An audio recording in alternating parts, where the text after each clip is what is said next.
And welcome back, everyone. This is Ellen Hedger, and you are listening to the ChatterBox with Ellen Hedger on Fishbowl Radio Network, the nation's #1 personality-driven internet radio network. So glad that you're here with me. And again, special thanks to actor Michael Green, who was just on.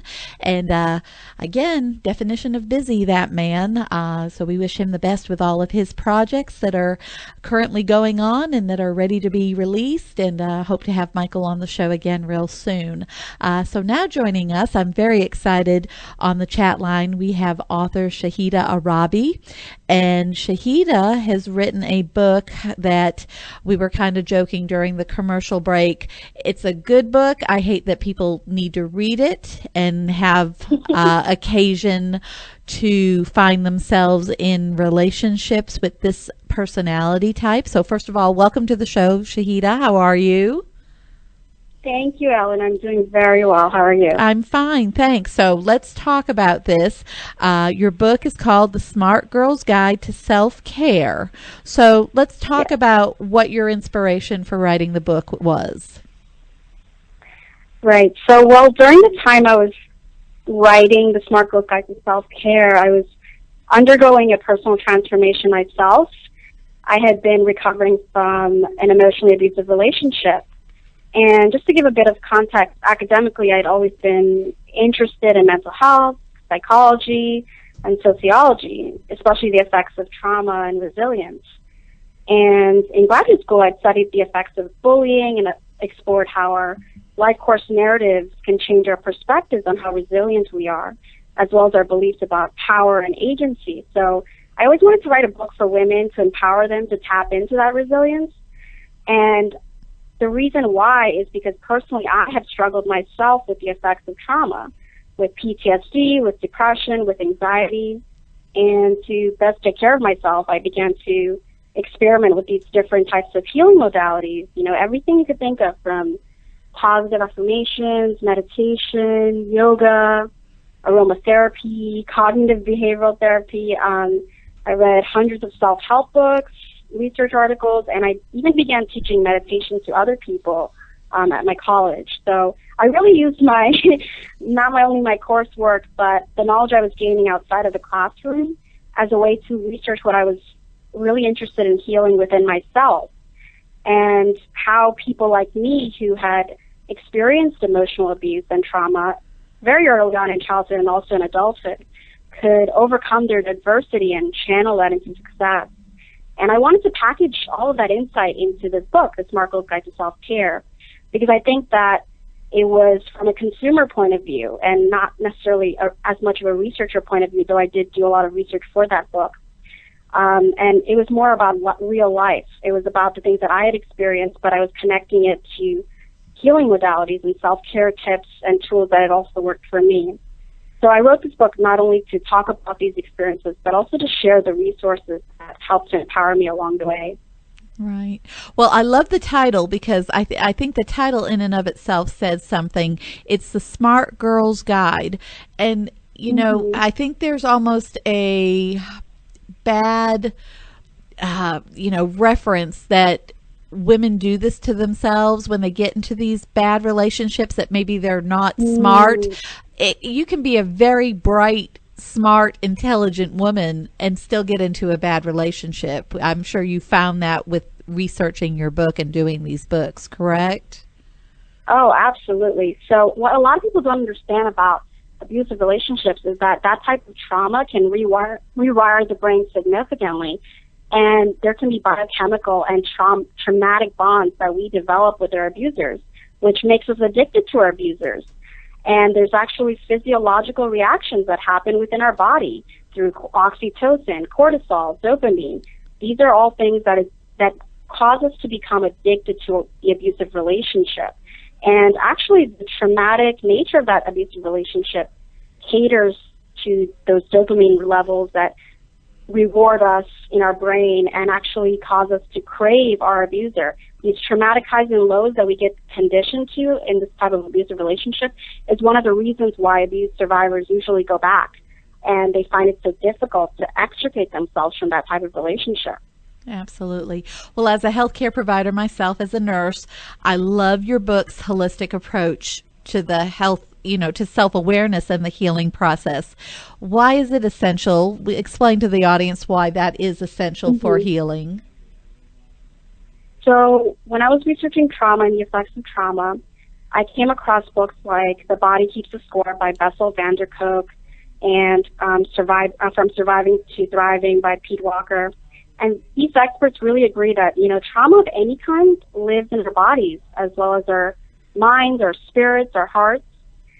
So I found that for myself as well, healing on a fundamental level required that I looked at my self-care really holistically.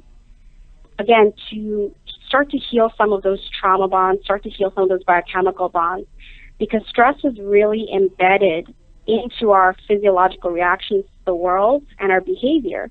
So if we become accustomed to a very threatening, abusive environment, we start to scan our environment in a very hypervigilant way, in a way that's maladaptive. And so things like yoga and mindfulness, for example, I did Bikram yoga, Hatha yoga, or even just a simple meditation exercise that lets you scan your body, can start to relieve some of that tension in your body and that anxiety in your mind. So even if the trauma doesn't entirely disappear, the effects of trauma can start to ease, and you can start to heal both the subconscious wounding as well as start to repair some of the effects of the body. And mindfulness can actually change the brain. It can actually, there's been studies that show that it changes the neural networks of the brain.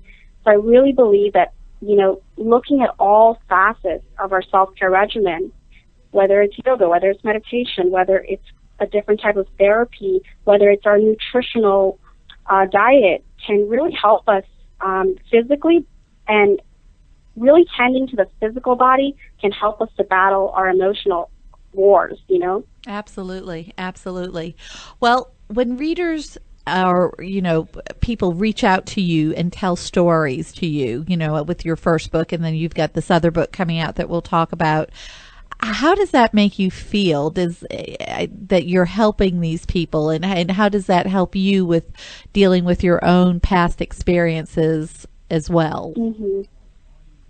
I think that helps a lot. I think simultaneously it can be heartbreaking, but also very empowering, because I see myself in these survivors, and their stories are so similar, and I can relate to each and every one of them. And I feel like, as a survivor who really began my own healing journey by sharing my story with others and having other survivors help me, it's a way to really give back from the healing experience that I gained in a community of survivors. And the fact that, they're reaching out at all shows how strong they are, because they're really beginning that process of learning more about what they've experienced. They're starting to identify the knowledge that they have about narcissistic abuse, emotional abuse, and they're really acknowledging their power and agency and their ability and their willingness to survive and thrive.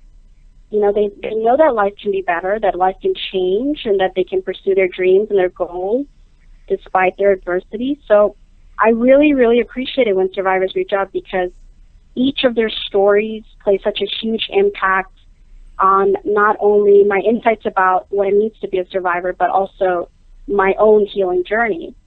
And their stories are actually a huge and important component of my upcoming book, as well as, the book that I wrote before. Right.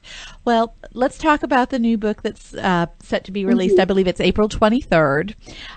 Yes. Can you, this term, I think as a woman, I can look back and think, I think I dated a narcissist. I think I can say that about a lot of the guys that I dated, or, some of the people that I know.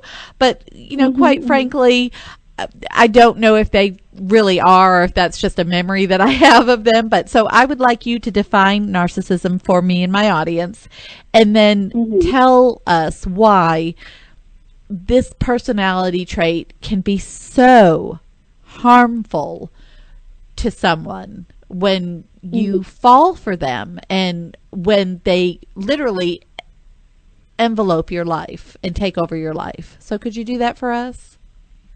Sure. That's a really great question, and I think the distinction is really important because a lot of people hear that word narcissist and they think of, a typical self-absorbed, vain person who takes a lot of selfies, but that depiction kind of downplays the symptoms of the actual disorder. People who meet the criteria for the full-fledged personality disorder, as defined by the DSM, are very different from your run-of-the-mill selfish person. Although, theoretically, any toxic person who engages in abuse of any disorder, whether they have a disorder or not, can be destructive. But abusive people with this type of personality disorder are really prone to exploiting others for their own agenda. They have a high sense of entitlement. They have this false sense of superiority, and they have delusions of grandeur. They're on top of the world. They think they're the best. And because of that, they're also pathologically envious of anyone who has something that they don't. So they try to sabotage others. And they're always creating a harem around them, a support network where they get a lot of admiration and praise, what we call supply, narcissistic supply. But most importantly, and this is the trait that I'm going to say is really a defining trait of narcissism, is that they're unwilling to empathize with other people.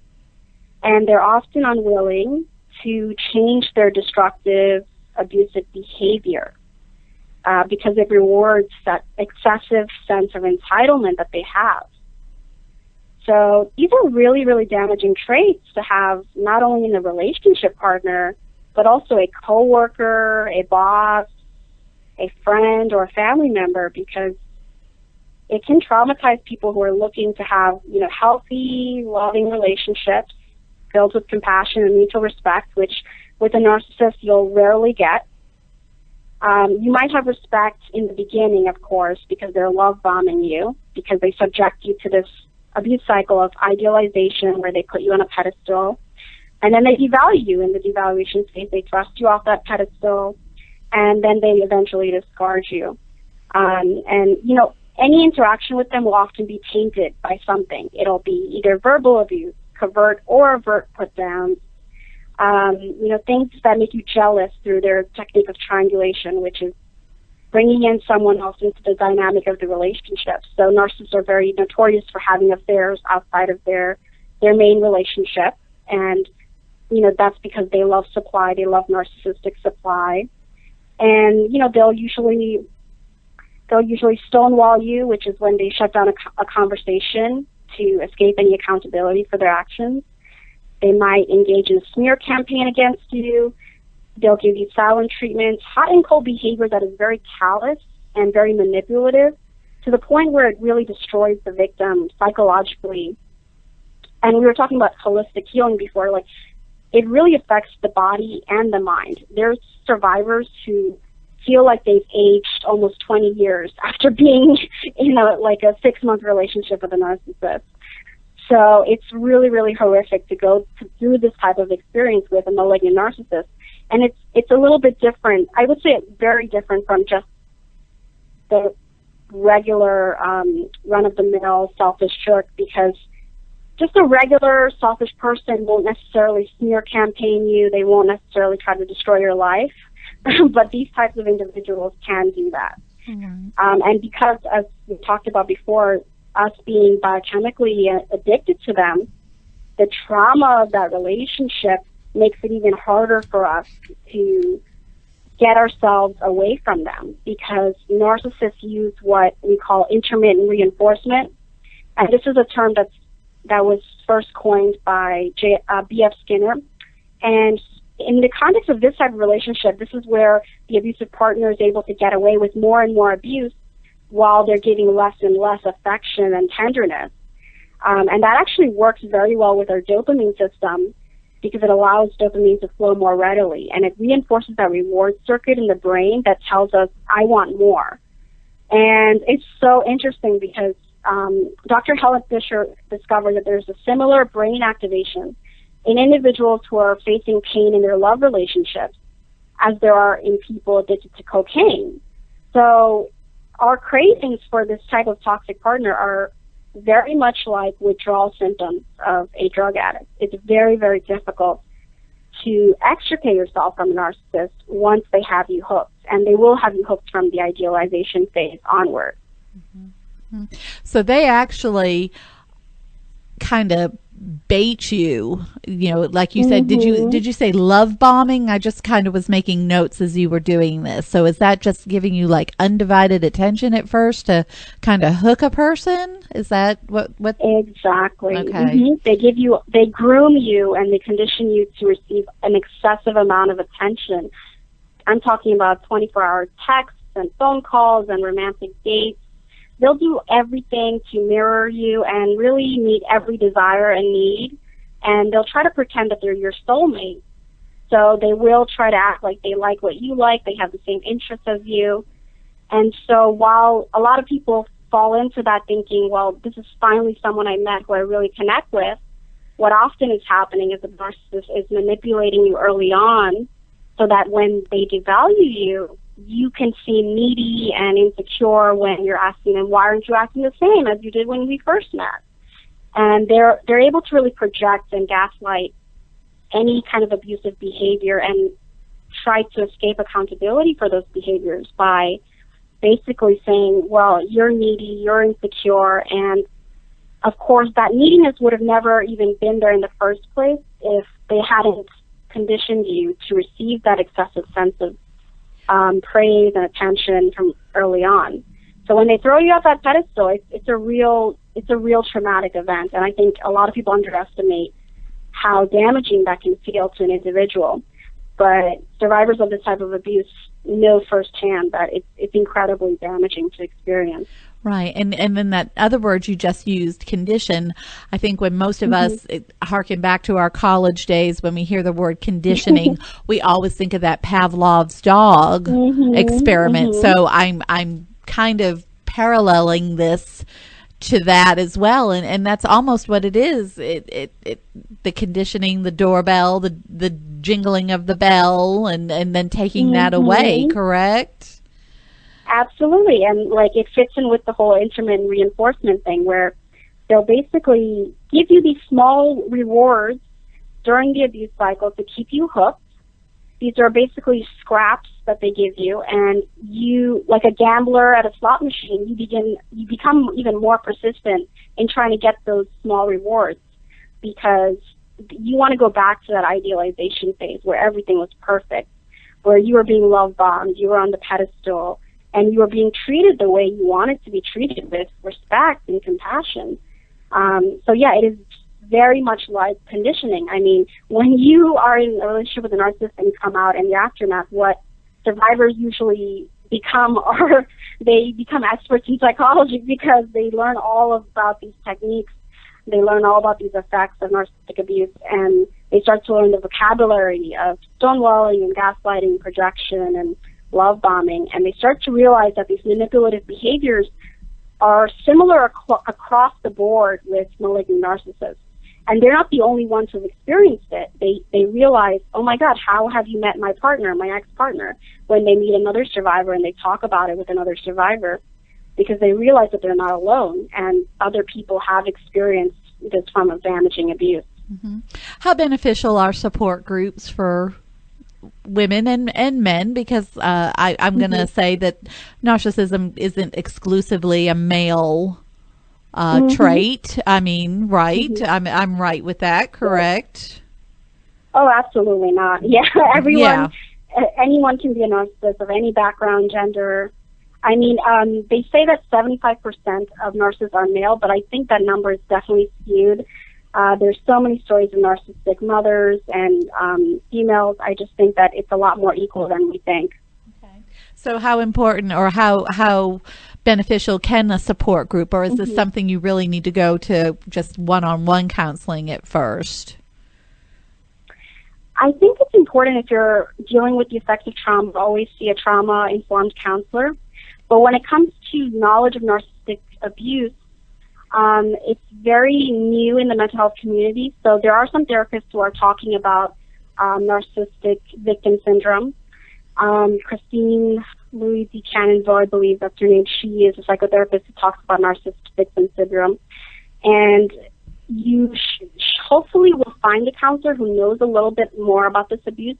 But if you don't, I do recommend supplementing it with a real-life survivor group, or even an online forum can help. I think for me personally, online was great because I got to connect with all these survivors across the world who really understood the tactics of these manipulators, and I became very educated about it and became a lot more knowledgeable about these tactics, and I gained access to so many resources through other survivors.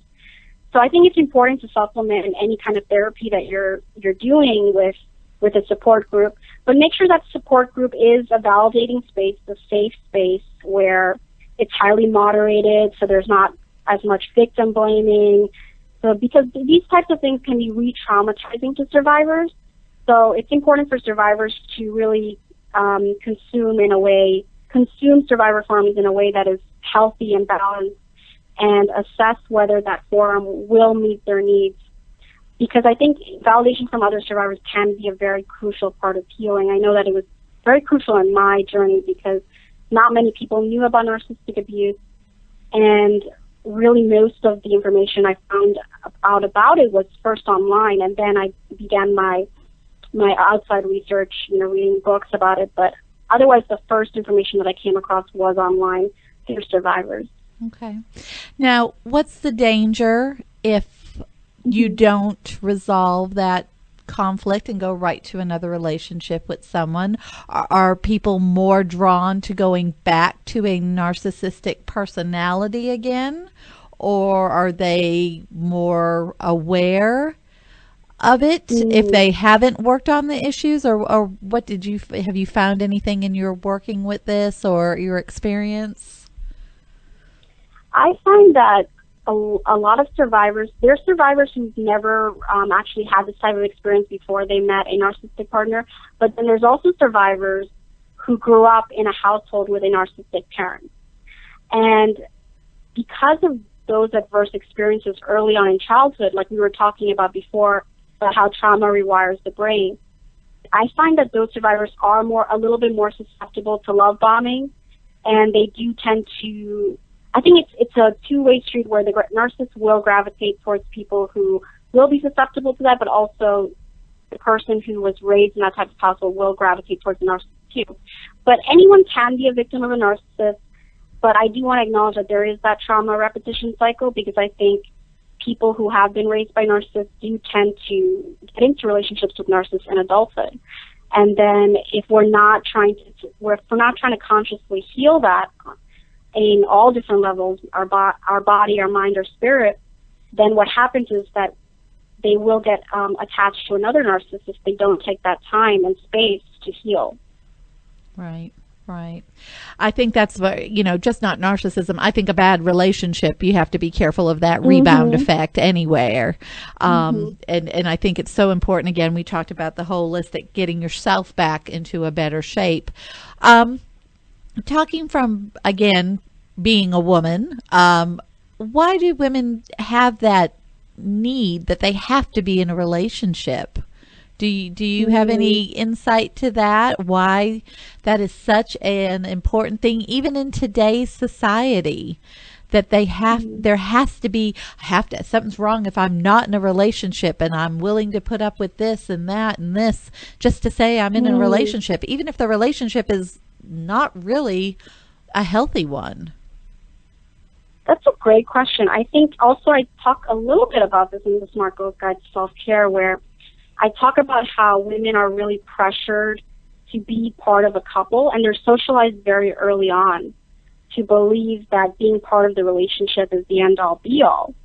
And that really takes away and detracts from that time and space and independence that they could be using to explore their goals and pursue their dreams.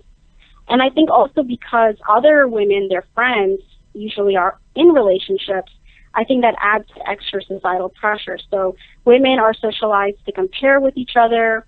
They're a little bit more relationally aggressive, according to the research on bullying.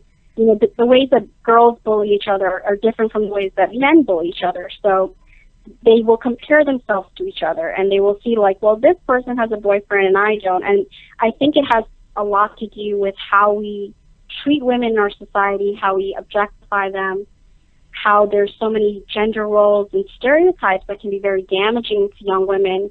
From a very early age, they learn that they need to depend on someone else, that they need external validation. And especially with people who grow up in abusive households, they learn how to become people-pleasing. And I think as a society as a whole, we teach girls how to be people-pleasing. So I think even in an adverse environment, we're already teaching that, but also in general, in society, we've been teaching girls that from the very beginning. How do you please others? How do you serve someone else? And what we don't teach girls is, how do I take care of myself? How do I ask myself the question, what do I need today? We're instead taught, well, what can I do for somebody else? And, you know, a lot of women also apologize for having needs and standards and boundaries.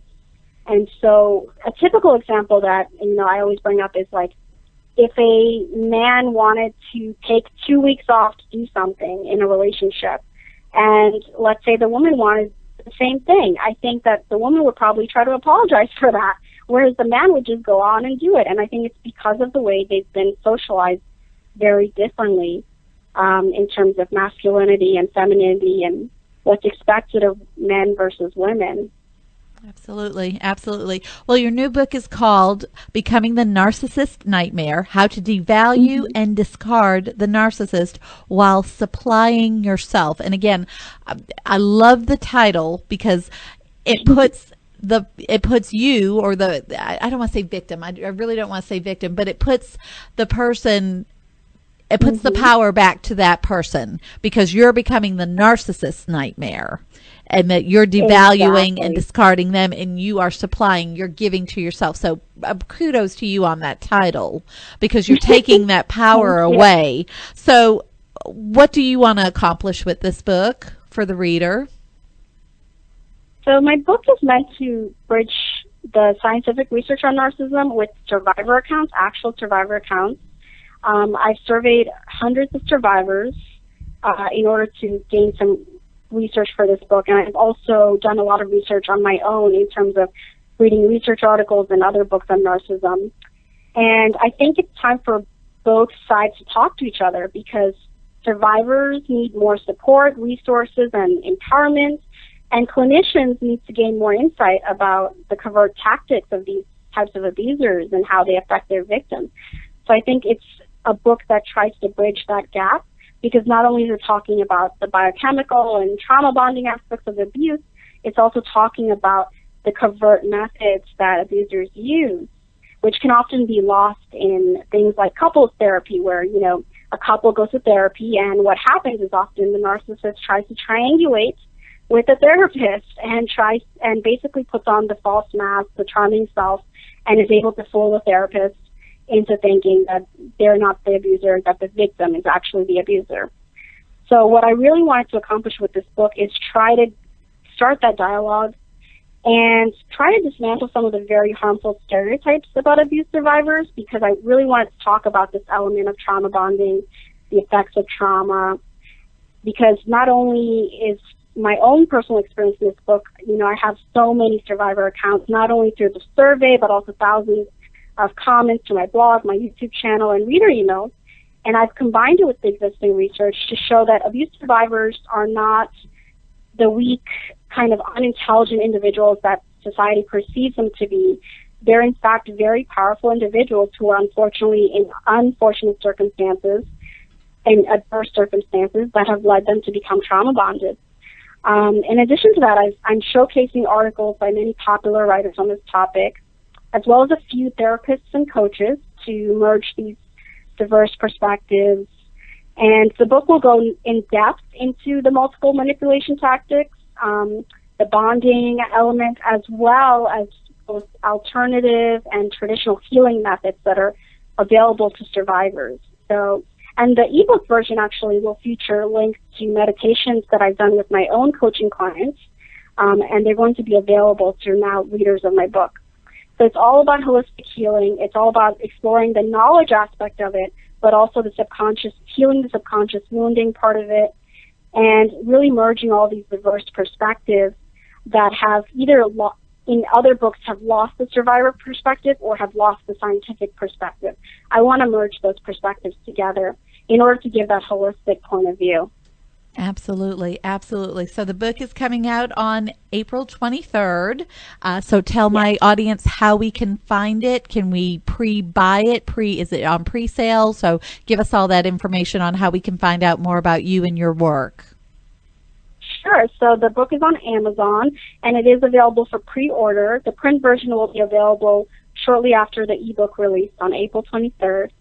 And you guys can also check me out on Facebook by searching The Smart Girl's Guide to Self-Care or facebook.com/selfcarehaven.